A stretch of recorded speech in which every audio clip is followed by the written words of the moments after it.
बिस्मिल्लाहिर्रहमानिर्रहीम अस्सलाम वालेकुम 5 मिनट्स विद असां गॾु आऊं या मुंहिंजो instructor Saifullah Kundar Java programming course में अॼु पढ़ंदासीं लॉजिकल ऑपरेटर्स इन जावा। सो ही ऑपरेटर्स जो सेशन हले पियो, तक़रीबन असां लेक्चर्स जेके भी 2-3 ॾींहंनि खां कयूं पिया उहे सभु ऑपरेटर्स ते हलनि पिया। सो अॼु पढ़ंदासीं लॉजिकल ऑपरेटर्स इन जावा। सो असांजी आउटलाइन आहे, सभ खां पहिरीं पाण डिस्कस कंदासीं त लॉजिकल ऑपरेटर्स आहिनि कहिड़ा, लॉजिकल ऑपरेटर्स कहिड़ा आहिनि ऐं उहे छाजे लाइ यूज़ थींदा आहिनि। उनखां बाद में लॉजिकल एंड, लॉजिकल और ऐं लॉजिकल नॉट जे बारे में डिस्कस कंदासीं। उनखां बाद में उन्हनि जा कुझु एग्जांपल्स ॾिसंदासीं। सो स्टार्ट कयूं था।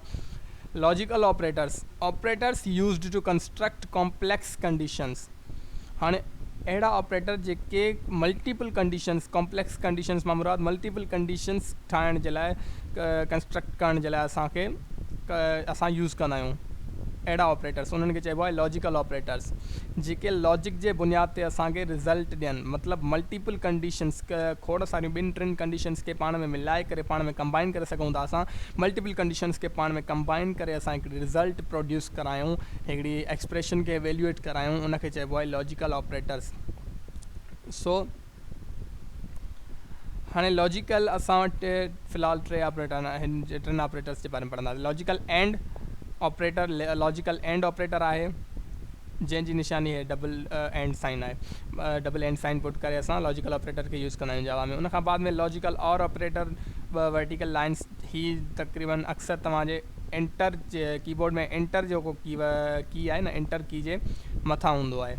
तव्हां वटि की हूंदी आहे बैक स्पेस जे हेठां, एंटर जे मथां जेका की हूंदी आहे उहे वर्टिकल लाइन्स आहिनि। अगरि तव्हां शिफ्ट खे प्रेस करे उन सां गॾु प्लस में उहा की प्रेस कंदो त तव्हां वटि वर्टिकल लाइन्स प्रिंट थी वेंदियूं। सो 3rd नंबर आहे असां वटि logical not operator. Logical not operator जे लाइ एक्सक्लेमिनेशन मार्क आहे, जंहिंखे असां सिंधी में अजब जी निशानी चवंदा आहियूं। इहा असां जेका यूज़ कंदा आहियूं जावा में लॉजिकल नॉट ऑपरेटर जे लाइ।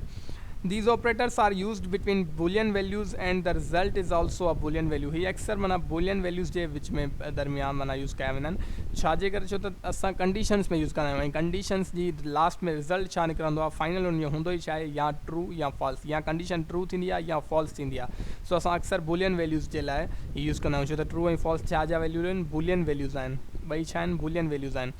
सो ही अक्सर बूलियन वैल्यूज़ जे विच में असां कंडीशंस 2, 3, 4, 5, 6 के कंडीशंस हूंदियूं उन्हनि जे विच में, बूलियन वैल्यूज़ जे विच में असां ही लॉजिकल ऑपरेटर्स यूज़ कंदा आहियूं। ऐं आख़िर में जेका रिज़ल्ट मिलंदी आहे असांखे, उहा बि का न का हिकिड़ो बूलियन वैल्यू ई हूंदो आहे, या ट्रू या फॉल्स। रिज़ल्ट बि असांखे इन्हनि ॿिन्ही मां का हिकिड़ी मिलंदी, या ट्रू मिलंदी या फॉल्स मिलंदी। ऐं हिते आऊं जेके एग्ज़ाम्पल कराया आहिनि, ऐं तव्हांखे अॻिते हली ॾेखारियां पियो, उहे एग्ज़ाम्पल्स बि जेके आऊं सेखारियां त उहे बि बूलियन वैल्यूज़ ते मुश्तमिल आहिनि। सो हाणे लॉजिकल एंड, लॉजिकल और ऐं logical not. Logical and, logical और ऐं लॉजिकल नॉट खे हाणे ॾिसूं था त इहे 3 ऑपरेटर्स जो कमु छा आहे, छा हूंदो आहे इन्हनि में। सो लॉजिकल एंड जेको ऑपरेटर आहे उन में सपोज़ हिन तरह सां असां कंडीशंस खे कंबाइन करे सघूं था, 2-3 कंडीशंस लिखी सघूं था, उन जे विच में असां लॉजिकल एंड ऑपरेटर यूज़ करे सघूं था। सो सपोज़ कयो असां वटि हिकिड़ी कंडीशन आहे, कंडीशन 1, वरी एंड लॻायोसीं, एंड ऑपरेटर यूज़ कयोसीं, कंडीशन 2, वरी एंड ऑपरेटर यूज़ कयोसीं, वरी कंडीशन n। तोड़े मतिलबु केतिरियूं बि कंडीशंस हुजनि, कंडीशन n मां मुराद केतिरियूं बि कंडीशंस तव्हां वटि हुजनि, उन जे विच में असां एंड ऑपरेटर यूज़ करे सघूं था। पोइ असां रिज़ल्ट कहिड़े तरीक़े सां ईंदो, उहो इन तरीक़े सां ईंदो त ट्रू रिज़ल्ट असां वटि ट्रू ईंदो। कॾहिं ट्रू कहिड़ी कंडीशन में ईंदो, सिर्फ़ु उन कंडीशन में ईंदो, ओनली इफ़, सिर्फ़ु तॾहिं when all conditions are true, जॾहिं हे सभु कंडीशंस ट्रू हूंदियूं। सपोज़ ये कंडीशन 1 भी ट्रू हुजे, ऐं वरी हे लॉजिकल एंड ऑपरेटर खां बाद में वरी कंडीशन 2 भी जेका सो ट्रू हुजे, एंड ऑपरेटर खां बाद में कंडीशन n जेका बि हुजे, 3rd नंबर 4th नंबर जेतिरियूं कंडीशंस अॻिते हुजनि, उहे सभु टोटल कंडीशंस जॾहिं ट्रू हूंदियूं, all conditions, if all conditions are true then the result will be true. त पोइ असांजो रिज़ल्ट छा ईंदो लास्ट में, उहो बि असांजो ट्रू ईंदो, अदरवाइज़ फॉल्स ईंदो। इन्हनि 3 कंडीशंस मां का हिकु बि कंडीशन अगरि फॉल्स थी थिए, सपोज़ हीअ बि ट्रू आहे कंडीशन 1, कंडीशन 2 भी ट्रू आहे, कंडीशन 3 जेका असांजी आहे उहा फॉल्स आहे, कंडीशन 3 फॉल्स थी वई त असां रिज़ल्ट फॉल्स ईंदो, ट्रू न ईंदो। ट्रू हमेशह तॾहिं ईंदो, लॉजिकल एंड जी पियो ॻाल्हि कयां, इहा तव्हां कंडीशन, इहे तव्हांखे ज़हन में रखणियूं आहिनि, हे ॻाल्हियूं, ही पॉइंट्स तव्हांखे हमेशह ज़हन में रखणियूं पवंदियूं त कंडीशन मतिलबु लॉजिकल एंड जी जेका कंडीशन आहे उहा छा आहे, उन में रिज़ल्ट ट्रू कॾहिं ईंदो आहे, ऐं लॉजिकल आर जी जेका कंडीशन आहे उहा छा आहे, उन में ट्रू कॾहिं ईंदो आहे रिज़ल्ट। इहे तव्हांखे लाज़मी ज़हन में ॻाल्हियूं रखणियूं आहिनि। लॉजिकल ऑपरेटर्स पढ़ाइण जो तरीक़ो ई मतिलबु मक़सदु ई इहो ई आहे त तव्हांखे इहे कंडीशंस इहे ॻाल्हियूं सिर्फ़ु ज़हन में वेही वञनि। सो तव्हांखे लॉजिकल एंड जी ख़बर पइजी त लॉजिकल एंड जी कंडीशन आहे त ट्रू हमेशह तॾहिं सिर्फ़ु जवाबु ट्रू ईंदो, तॾहिं रिज़ल्ट ट्रू ईंदो, आउटपुट ट्रू तॾहिं ईंदो जॾहिं सभु कंडीशंस ट्रू हूंदियूं। सो इहो थी वियो लॉजिकल एंड ऑपरेटर। हाणे अचूं था लॉजिकल और ऑपरेटर ते। लॉजिकल और ऑपरेटर बि इन ई सेम हुन लॉजिकल एंड वांगुरु आहे। कंडीशन 1 वरी विच में और ऑपरेटर, कंडीशन 2 वरी विच में और ऑपरेटर, वरी कंडीशन 3 कंडीशन n अची वई। केतिरियूं बि कंडीशन्स रखो विच में और ऑपरेटर यूज़ कंदा वञो, पोइ तव्हां रिज़ल्ट कीअं ईंदी उन जी कंडीशन छा आहे? उन जी कंडीशन इहा आहे त ट्रू ईंदो result if at least one condition is true. अगर का हिकु कंडीशन भी ट्रू आहे, अगर हिननि टिनी मां का हिकु भी कंडीशन ट्रू थी थिए, का हिकु भी कंडीशन ट्रू थिए थी त पोइ असां आउटपुट छा ईंदो? ट्रू ईंदो।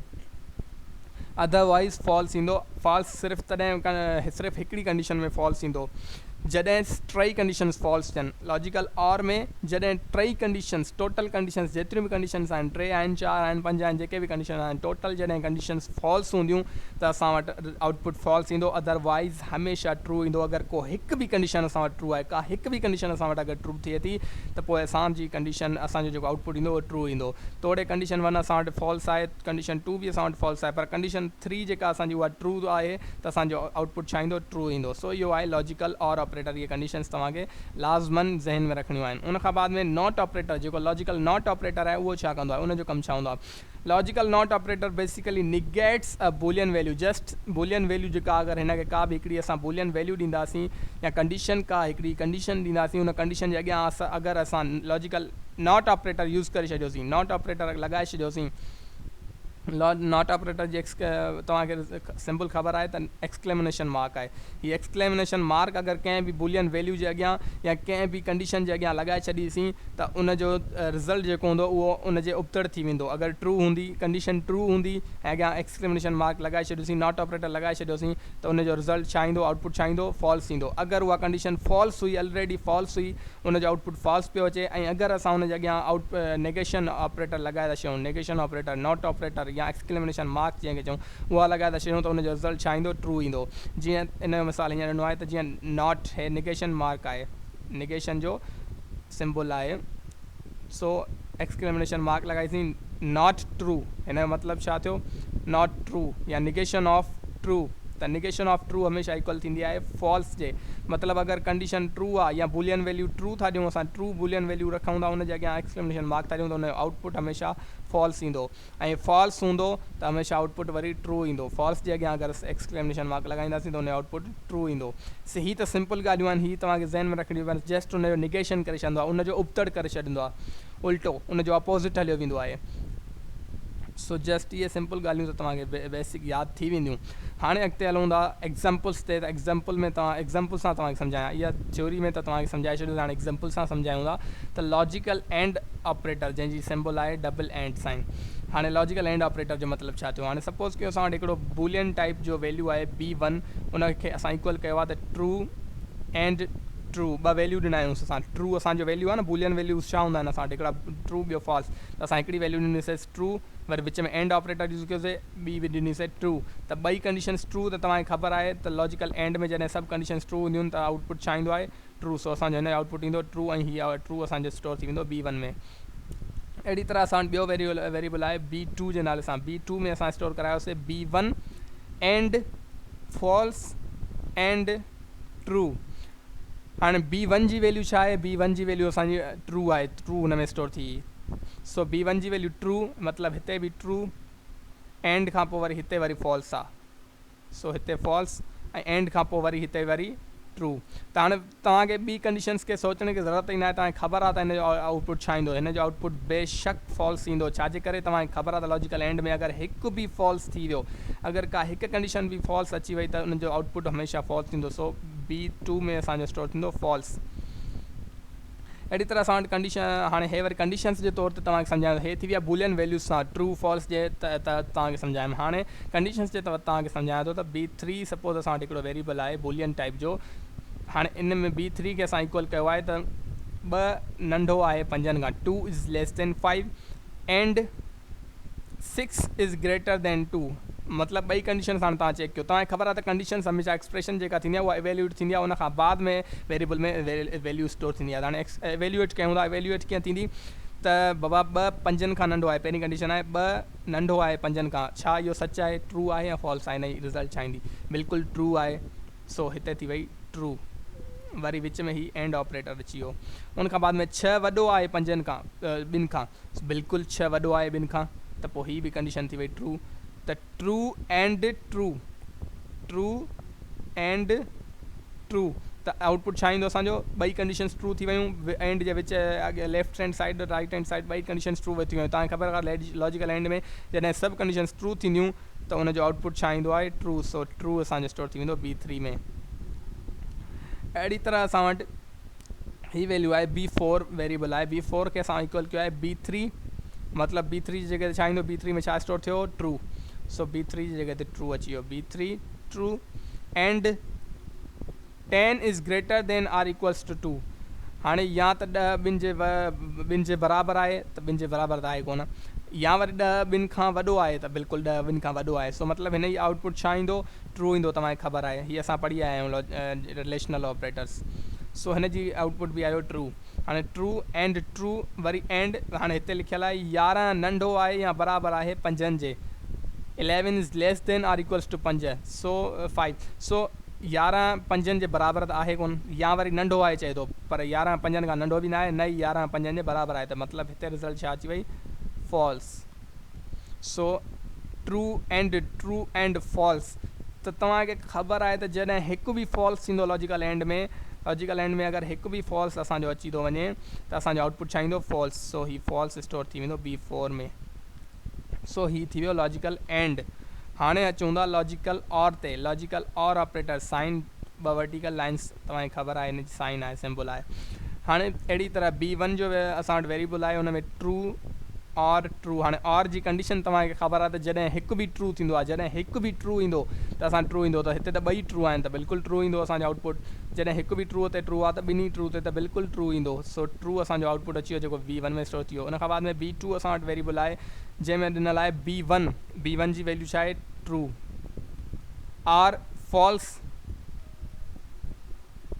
आर ट्रू, त तव्हांखे ख़बर आहे जॾहिं हिकु बि ट्रू ईंदो, हिते त ॿ ट्रू लॻा पिया आहिनि, 3 कंडीशन्स आहिनि पर उन मां सिर्फ़ु हिकिड़ी फॉल्स आहे, ॿ ट्रू आहिनि, त तव्हांखे ख़बर आहे जॾहिं और ऑपरेटर जी कंडीशन आहे जॾहिं हिकु बि ट्रू ईंदो त आउटपुट छा ईंदो ट्रू, त मतिलबु ही बि ट्रू थी वेंदो, B2 में स्टोर थी वेंदो। हाणे B3 असां वटि आहे फॉल्स आर फॉल्स, मतिलबु 3 कंडीशन आहिनि, 3 फॉल्स, त तव्हां वटि आउटपुट छा ईंदो फॉल्स ईंदो। बेशक तव्हांखे ख़बर आहे त और ऑपरेटर जी कंडीशन आहे त फॉल्स तॾहिं ई थींदो आहे जॾहिं 3 कंडीशन्स, जेतिरियूं बि कंडीशन्स हुजनि टोटल कंडीशन्स फॉल्स हूंदियूं त हुनजो आउटपुट बि छा ईंदो फॉल्स, सो B3 में स्टोर थी वियो फॉल्स। सो इहो त थियो बुलियन वैल्यूज़ जे हिसाब सां। हाणे अचूं था कंडीशन्स जे हिसाब सां।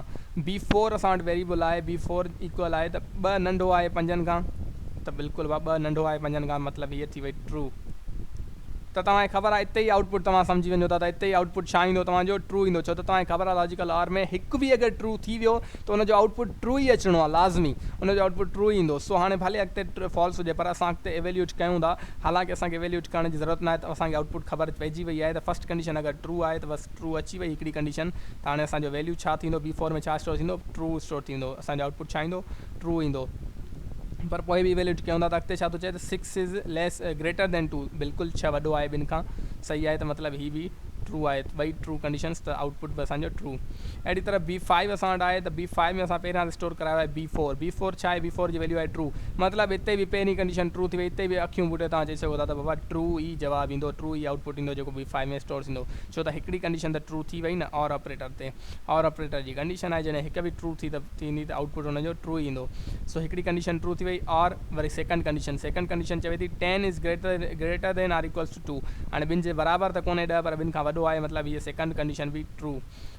वरी और 11 is less than or equals to 5, 11 नंढो आहे या बराबरि आहे 5 जे, 11 बराबरि त न आहे 5 जे, पर 11 5 खां नंढो बि न आहे, भई हीअ कंडीशन छा थी वई असांजी फॉल्स थी वई, मतिलबु 11 5 जे बराबरि बि न आहे, 11 5 खां नंढो बि न आहे, 11 वॾो आहे 5 खां, त मतिलबु हीअ कंडीशन असांजी थी वई फॉल्स। पर भले फॉल्स ते असांखे को फ़र्क़ु नथो पए, असां वटि 2 कंडीशन्स ट्रू अची चुकियूं आहिनि, जॾहिं हिकु बि कंडीशन ट्रू ईंदी त असांजो आउटपुट छा ईंदो ट्रू ईंदो। सो हिते बि स्टोर छा थी वियो B5 में ट्रू।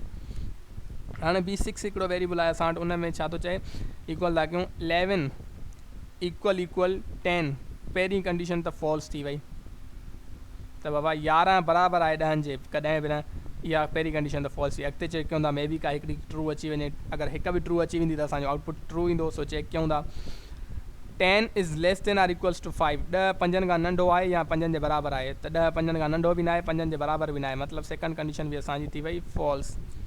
उनखां बाद में 12 + 2 is greater than or equals to 15, हाणे पहिरियां त 12 + 2 छॾाईंदासीं, 12 + 2 थी वियो 14, 14 is greater than or equals to 15, हाणे या 14 या त 15 जे बराबरि आहे या 15 खां वॾो आहे, त न बाबा 14 15 खां वॾो बि न आहे, 15 जे बराबरि बि न आहे। सो हीअ कंडीशन बि असांजी थी वई फॉल्स। सो असां वटि टे कंडीशन्स जॾहिं फॉल्स थी वेंदियूं, तव्हांखे ख़बर आहे लॉजिकल और में जॾहिं सभु कंडीशन्स फॉल्स थी वेंदियूं आहिनि त हुनजो आउटपुट बि फॉल्स ईंदो आहे। सो हे असांजो फॉल्स B6 में स्टोर थी वेंदो। सो इहो हुयो लॉजिकल और ऑपरेटर। हाणे चवंदा लॉजिकल नॉट ते, लॉजिकल नॉट सिंपल आहे, हिनखे सम्झाइण जी ज़रूरत न आहे, पर त बि आऊं वरी तव्हांखे हिकिड़ो कंडीशन्स जे तौरु सम्झाए छॾियां थो। बुलियन वैल्यूज़ जे तौरु तव्हांखे ख़बर आहे त अगरि नॉट ट्रू लिखंदासीं त हुन में आउटपुट छा ईंदो फॉल्स। सो फॉल्स स्टोर थी वेंदो B1 में। B2 वेरिएबल आहे, हुनखे इक्वल कयो आहे नॉट B1, नॉट B1 मतिलबु B1 जी वैल्यू छा आहे, B1 जी वैल्यू आहे फॉल्स, फॉल्स B1 जी वैल्यू फॉल्स आहे। सो नॉट फॉल्स जो उपतर थी वेंदो, ऑपोजिट थी वेंदो ट्रू। सो ट्रू असांजो स्टोर थी वेंदो B2 में। सो इहो त थी वियो असांजो बुलियन वैल्यूज़ जे तहत, तव्हांखे सम्झ में ऑलरेडी अची चुको हूंदो। हाणे B3 असां वटि हिकिड़ो वेरिएबल आहे, उनजी कंडीशन हिन लाइ त 2 नंढो आहे 5 खां। हाणे बिल्कुलु सही आहे, 2 नंढो आहे 5 खां, मतिलबु कंडीशन थी वई ट्रू। पर अॻियां छा लॻल आहे, exclamation mark, not operator. Not operator लॻल आहे त मतिलबु हिन जो आउटपुट छा ईंदो, हिन जो उपतर ईंदो। मतिलबु हीअ अगरि ट्रू आहे, हीअ कंडीशन ट्रू आहे त इन जो उपतर करे ॿुधाइबो असांखे, असां ॿुधाईंदासीं आउटपुट छा ईंदो फॉल्स, छो त हीअ कंडीशन ट्रू आहे पर अॻियां नॉट लॻल अथसि, त मतिलबु नॉट ट्रू जो मतिलबु छा थियो, मतिलबु फॉल्स। ट्रू न आहे त फॉल्स आहे, मतिलबु नॉट ट्रू जो इक्वल थी वई फॉल्स। सो फॉल्स असांजो स्टोर थी वेंदो B3 में। B4 में असां वटि कंडीशन आहे त 33 is greater than or equals to 44, 33 वॾो आहे 44 खां, कॾहिं बि न 33 बराबरि आहे 44 जे, कॾहिं बि न, ॿई कंडीशन्स मतिलबु फॉल्स थी, न 33 44 जे बराबरि आहे, न ई 44 खां वॾो आहे। सो हीअ त थी वई असां वटि कंडीशन फॉल्स, पर अॻियां छा लॻल अथसि not operator. So not false जो मतिलबु थी वियो ट्रू, असां वटि उनखे नेगेट करे छॾंदो। नेगेशन ऑपरेटर छा कंदो आहे, फॉल्स खे ट्रू में ऐं ट्रू खे फॉल्स में कन्वर्ट करे छॾंदो। सो हीअ फॉल्स आहे, हिनखे कन्वर्ट करे छॾियईं ट्रू में, आउटपुट असां वटि अची वियो ट्रू, जेको असांजो B4 में स्टोर थी वियो। सो इहो हुयो अॼु जो लेक्चर, उमेद कयां थो सम्झ में अची वियो हूंदो। अगरि को क्वेश्चन हुजे त पुछी सघो था। सो मिलंदासीं इंशाल्लाह नेक्स्ट लेक्चर में, तेसिताईं मूंखे ॾींदा इजाज़त। अल्लाह हाफ़िज़, थैंक यू सो मच।